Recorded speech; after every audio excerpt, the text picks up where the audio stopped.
Hey guys, this is Eric here with Josh. How you doing today, Josh? I'm doing pretty good. How are you? Doing good, doing good. The Patriots won the Super Bowl, so Yeah, exactly. Yeah. which is good. We might touch on that, at some point during this hangout.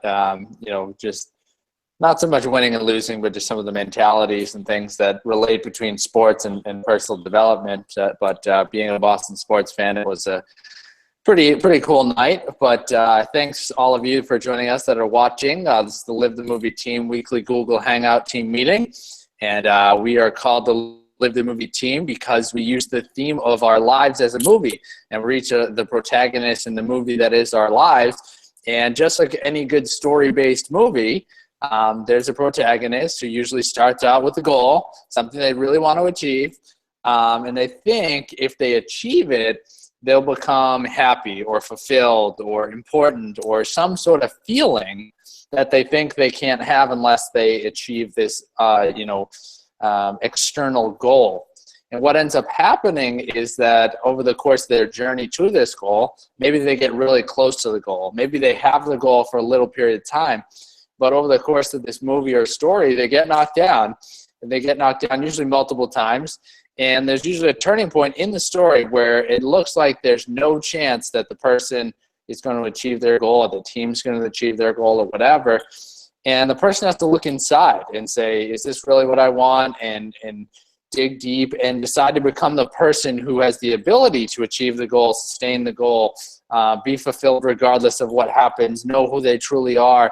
And that's the turning point that makes every story really great. And what our group does is we focus on personal development. How do we actually make that happen? How do we celebrate the good times, but also fight through the challenges and be willing to, in our own minds, shape our story that when we're going through those challenges, this is just a chapter that in the story that we're going to push through and get to the next level. So how we actually do that is our group does a few things. Once a week, we do our weekly hangout like you're watching right now. We also each picked a goal for the 12-month period of time. Each of us have different goals, but we're all holding each other accountable of those goals. And we have a few ways in which we also do that, is that we have the hangout once a week, and then we have masterminds every 3 or 4 months where we all get together and we discuss more of these concepts at a higher level and really dig in and do a lot of growth over a 2 or 3 day period of time. And then the third thing we do is each month we read a personal development book. The topic might be finance or relationships or personal development or leadership or whatever, but there's all books that kind of have a personal development spin to them. And we do it because it really helps us stay focused on our goals. It reminds us of the things that we've learned. It reinforces those things and keeps us on track. But reading different books from different authors and different perspectives keeps it from being mundane or boring, saying, I already learned these principles or I already know this, which is, Josh and I both worked for the same sales company. And one of the things they said to never say was, I already know that. And if you're literally doing the same thing over and over or learning the same thing over and over, it's easy to fall into that trap. But if you're learning the same things but from slightly different perspectives every time, you still get the same core principles, but you get different things because the author or the topic is slightly different. So what we're doing right now is we're reading a book called Designing Your Life, and it's written by two guys that actually teach it as an elective course at Stanford University. And I've got a lot out of the book. I know Josh is partway through it as well. And, at this point, we're actually supposed to be on to our next book. But we're gonna talk a little bit about that. But one of the things that we decided to do with the leaders is that when we have our next mastermind, we're actually going to complete the rest of the exercises because I know I've gone through it pretty slow and Josh has too. It's actually, it's taught as a class. So it's supposed to be like I don't know if it's a once a week per semester, if it's like a half a semester class or however it works, but it's supposed to be done over a period of time because you're supposed to learn the concept, do the exercise kind of like a homework, and move forward over a period of time. So I've got a lot of the way through the book. I haven't done all the exercises, but we're going to kind of put the book on hold and come back to it at our next mastermind to complete those exercises to make sure everyone kind of sees where they're at on the scale of, designing your life and where you're going, what do you enjoy, what can you try? Because that's the biggest thing that designing your life is really focused on, is figuring out what you think your passions are, and then trying things that are based on that, and then kind of based on these things that you try, kind of molding into something that really fits your personality, your interests, and something that you really enjoy doing, and also not just as a job or a career, but also as a mission and your overall life as well. So, Josh, I thought, since we last talked, I know you had only got through the beginning of it last time, and now you're a decent way through it. Anything that really stuck out to you or thought would be beneficial for people listening to kind of hear based on what you've been able to read for yourself the past week? Let me see. Let me grab my book here behind me. One second here. Let me put this down. I'm trying to think if there's anything that was. One of the things they mention in here is it's easy to kind of go after. It's easy to get stuck in a certain position where you are. They talk a little bit about being stuck and how to essentially try to work your way out of where you are. But they say that the way to do it is really not just to like stick to a particular goal that you want to set, but it's more in essence to what's the word for it? Just continue to come up with ideas and brainstorm and just not settle for the first idea that you have. They say that usually that your first solution to something is usually not the best solution. So it's important to keep, saying to yourself, okay, if let's say that this dream career of mine doesn't work out, what would I do otherwise? So I think that's one of the more important things to get out of the book. Absolutely, and we kind of talked about this on a previous call, was the exercise that I got up to, and I'm not sure if you're there yet, but you might have been, but the exercise of kind of looking at the 3 versions of the next 5 years of your life. 1, optimizing what you're doing now. 1, doing something, what would you do if you couldn't do what you're doing right now? And the third one was, if money and location and everything else was, there's unlimited resources, what exactly would you do then? And what's interesting is that doesn't mean that someone's necessarily gonna not keep doing what they're doing now and move to something else, or move to their absolute, I wouldn't call it dream career, but their thing that they would do if there was unlimited resources. But what it actually might do is it might give you some ideas. Option B and C might give you some ideas to say, well, I can't do those right now, or I don't want to do those right now, but what from options B or C can I put into option A in terms of not just literally in your work life, but in your whole life, right? You know what I'm saying? If there's things that aren't a part of A that are in B or C, but you're not going to necessarily switch jobs or careers right this second, but what can you bring over to that? And if you're not open, like Josh was just saying, if you're not thinking past, well, I'm never going to leave here anyway, well, you're not going to come up with any ideas. So the idea is not that you actually do something, it's that you come up with ideas. One of the things that I guess I would say is kind of similar is when I was going to all of Tony Robbins' personal development events, one of them I went to was Business Mastery. And one of the things he told all the people in the room is he said, if you're a business owner and you don't have an exit strategy for your business, you don't have a business. And, you would think and say, well, I love what I do. I'm not going to give it up today or 5 years from now or 10 years from now. I'm a young person. I plan on doing this for my whole career. Why do I need an exit strategy? And Tony says, it's not that you're going to exit. It's that you need an exit strategy, because that's how you run your business like a business.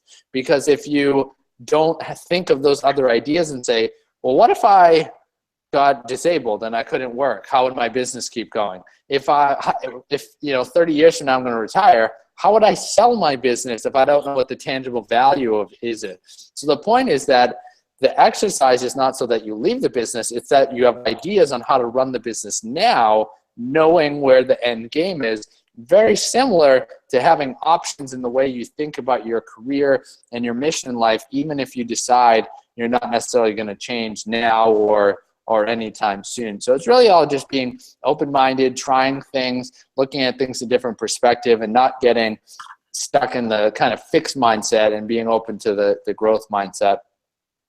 Yeah, I think one of the things that the author said in chapter 5 was that they said a lot of people are trained in college to start thinking about what career they want to pursue, and they try to narrow it down to like the best career or the ideal career option.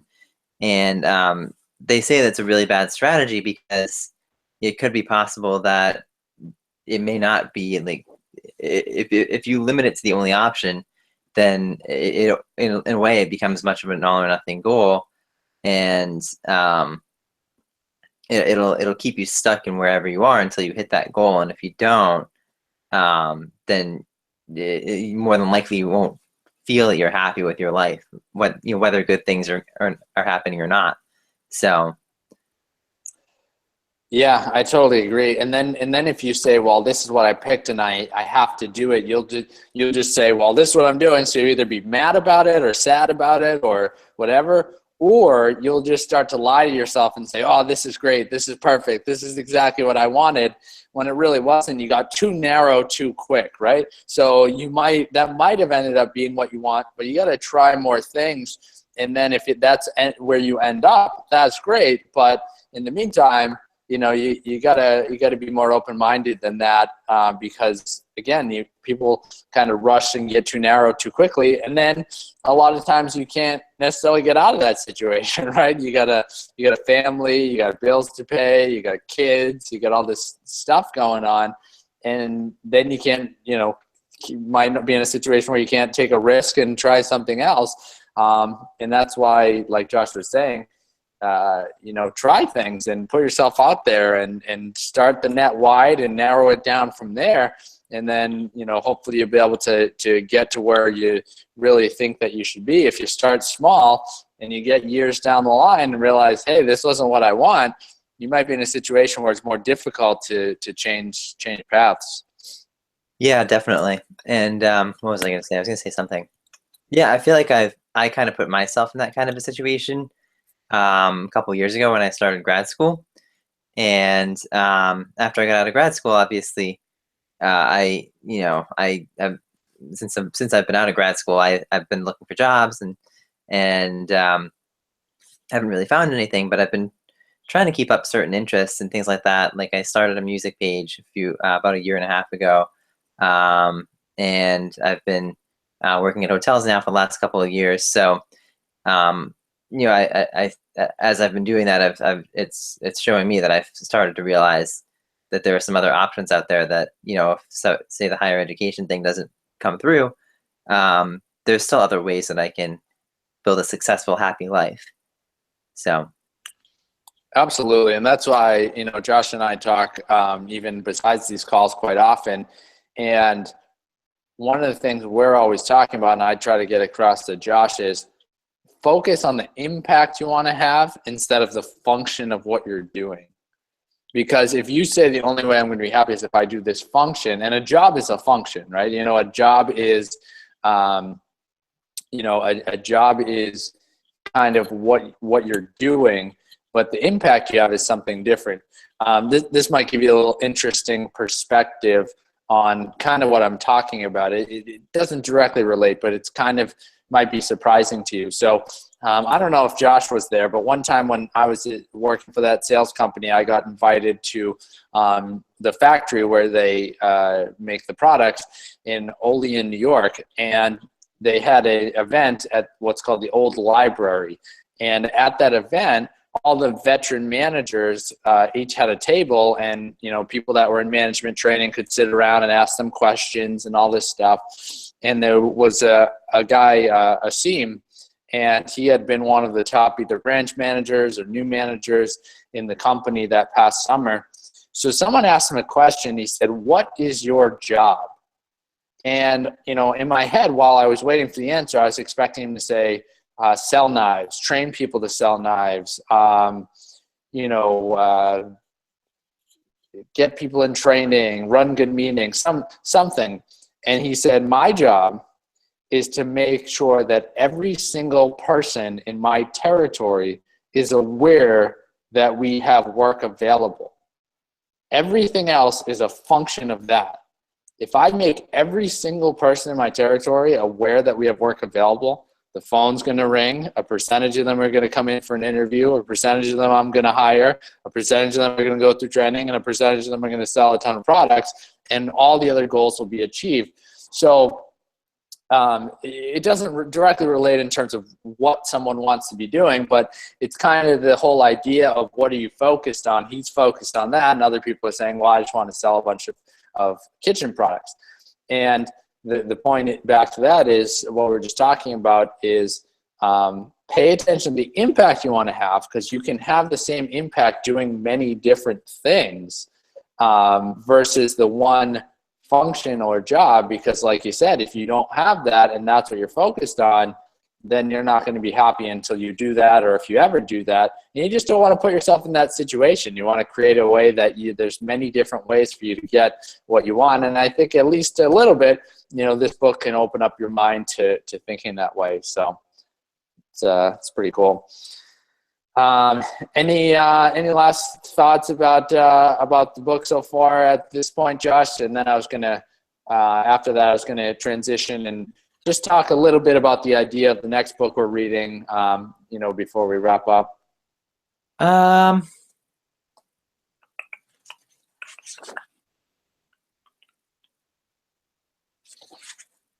don't think there's anything else for me to think about. I've kind of gotten all the ideas that I've gotten out of it so far out of my head. All right. That works. So, it's been pretty cool. It's a great book. We'll finish up with the exercises at a later date. And I think, again, coming back to where we got the idea is I found the book somewhere, but the idea behind doing it as our January book was the fact that people set New Year's resolutions and then they usually give up on them before the end of January. If you have a book that's having you think about your goals and what are you interested in, and keeping you thinking, it's going to keep you way more on track for your goals than if you just picked a goal, you didn't take any action in January, and now you're kind of giving up. And I think our second book for the month, which I want to touch on for a few minutes, and then we'll try to wrap up tonight early, is a book called Resisting Happiness by Matthew Kelly, who's one of my favorite authors. I know he's a favorite of Josh's. I really just like his writing style and what he focuses on and his approach to things. And I actually had read the intro to the book quite a while ago. But one of the interesting points, and I won't go into too much detail, but we can kind of talk about this one point for a few minutes, is one of the ideas of the book is the whole concept of the fact that you always hear the saying, life is not a destination, it's a journey. It's a journey, not a destination.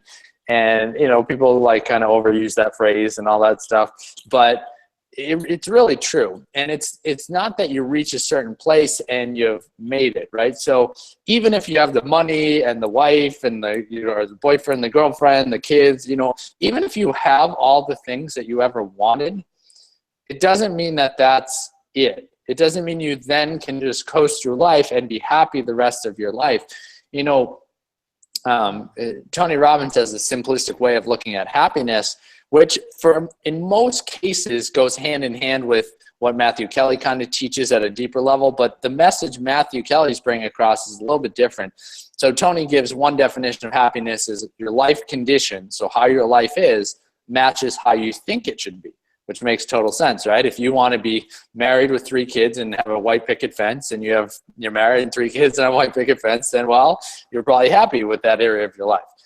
But what Matthew Kelly's really diving at is that resisting happiness is a daily action. And the reason where a lot of people aren't consistently happy, even if overall they have those things they want, right? Let's say you're married, 3 kids, white picket fence is the goal of yours, is that every action we take, we're either accepting or resisting happiness, and it basically comes down to your standards, right? So you might have the marriage, the white picket fence, the kids, but is a standard in your head, I wake up when the alarm clock goes off, and then you hit the snooze button 12 times, right? And in your subconscious mind, you're already starting to feel unhappy, not because hitting the snooze button is like the end of the world or you're not a good person. That has nothing to do with it. It's that you said you were going to do something and you didn't do it, right? I said I'm not going to, eat that piece of cake, and then I ate the piece of cake. I said I was going to go for a run. I didn't go for a run. I said I was going to read the book. I didn't read the book. So one of the things that Matthew Kelly really dives at is that instead of looking at the bigger picture and those categories of life you look at, your finances, your relationships, maybe all those things are going pretty well, but your little daily actions, you're resisting your happiness because you're not living up to that standard that you have. And I just thought, kind of to kick off the book, I thought that was a very interesting concept, because actually a lot of the books that I've read about happiness really do talk a lot about that same concept. I think there's another book, what is it called? The Happiness Advantage. I think we read that in Cutco, and they talked about like the concept of, don't keep your remote on the couch, keep a book next to you, go to sleep in your running gear if you're going to go running. So it's all those little daily actions. So Josh, I didn't know if you had any thoughts to kind of that concept as we head into the book, kind of just thinking about, it's a little different approach to happiness, but it's definitely true that when our daily habits kind of break down, even if overall our life seems pretty good, we still get a little bit of a feeling of, unhappiness, or kind of look down on ourselves a little bit. Yeah, a little bit. I haven't actually read any of the book yet, but I'm really excited to, because I think in just a lot of ways, like I think a lot of times we often look for, or I think our focus is on the worst things in life, and oftentimes too we kind of try to prepare ourselves for the worst possible scenarios, just because, say it does happen, then we can try to work it out, or we can justify ourselves by thinking we'll be able to work it out. But in truth, most likely that's not going to happen. And so you might as well think in the positive and try to find the best in other people. And I've just always found that whenever you do try to find the best in other people, that's when you bring the best out of them, and you make everybody around you happy, which usually in turn makes you happy.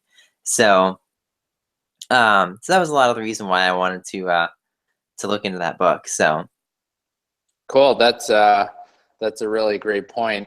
The problem with worrying or focusing on the worst is so like one of the concepts that a lot of people teach, I know Tony teaches it, John Maxwell, a lot of different people, is the whole concept of, it's not that you never think about the worst case scenario. It's actually that you do think about it, you come up with a plan, and then you put it aside. And then you focus on the positive and focus on what you're going to do. The problem is most people focus on what's the worst thing that's going to happen, and then they think about it all the way through, and then it doesn't happen, but then they weren't present to enjoy all the things that did happen through the process of doing whatever it is that they're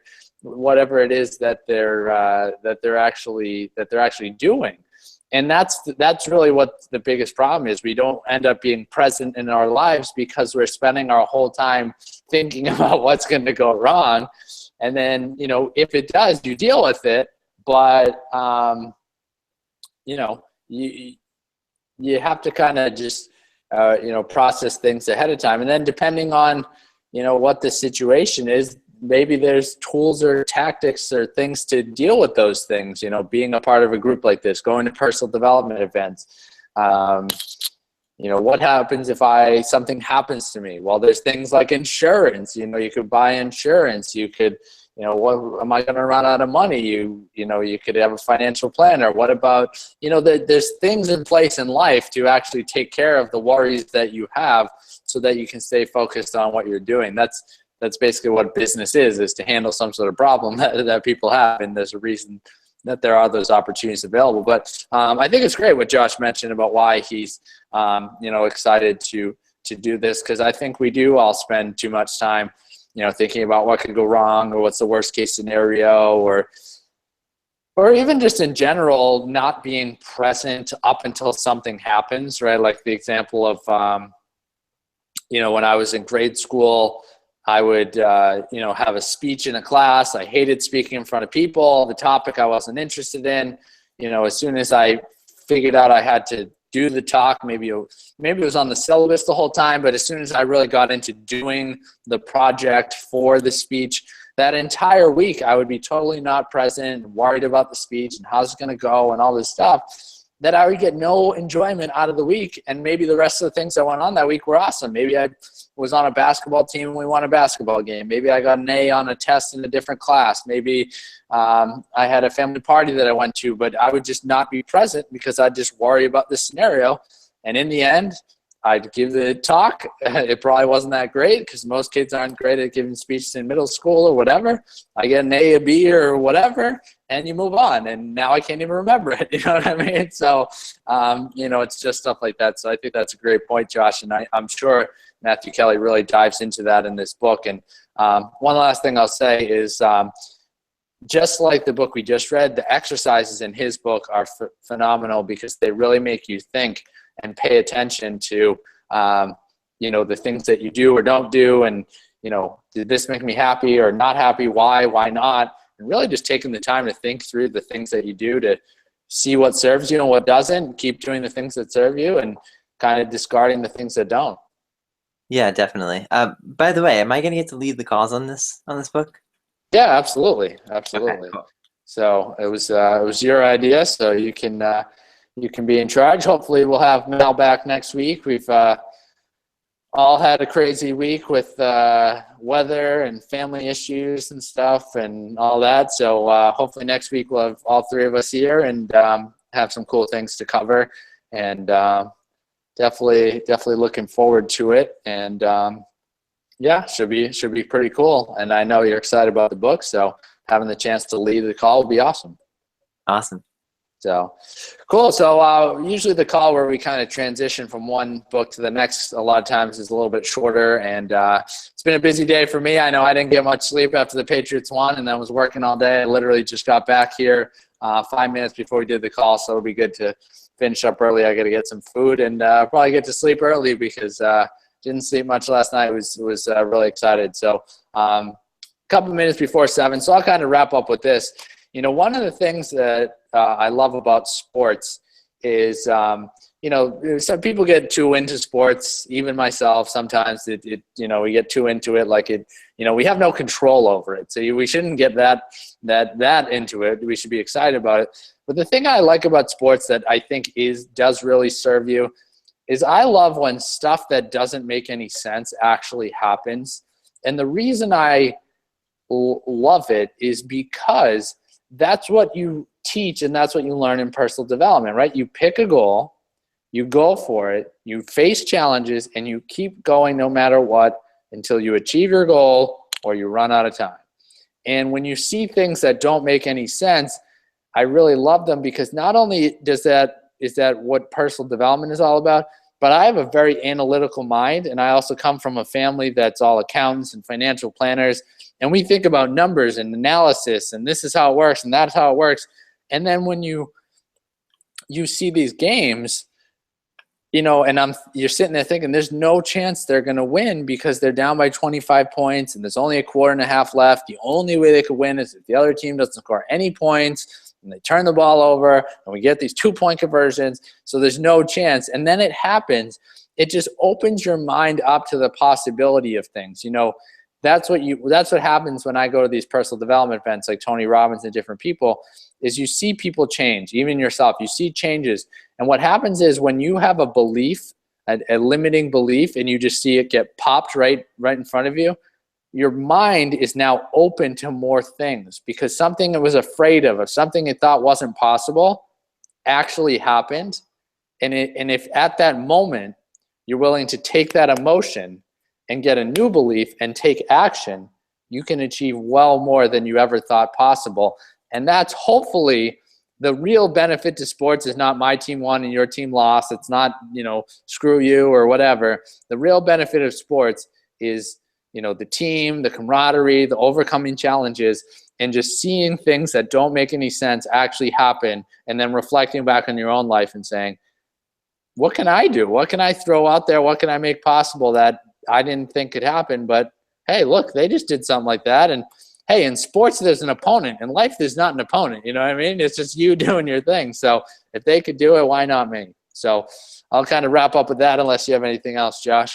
Yeah, it's funny because you say, they have to score a blankety blank number of points, and there's, it's so hard. They have to do this, this, and this, and so there's very little chance that they can do it, but there's still a chance. And so even like me and my analytical, I have kind of an analytical mind too. We'll still see that chance and say, well, there's still a chance, so you might as well go for it. If it doesn't work out, it doesn't work out. But even if it doesn't, you can still say that you at least tried. So like you might as well just go for it. And that's the same approach to every other goal that we have, right? It's all about, did you take the action and give your best effort? And if you did that, you can be happy with what you did. If you didn't, then you can always be second guessing, what happened and all that. So we'll kind of leave there for tonight. Live the movie, guys.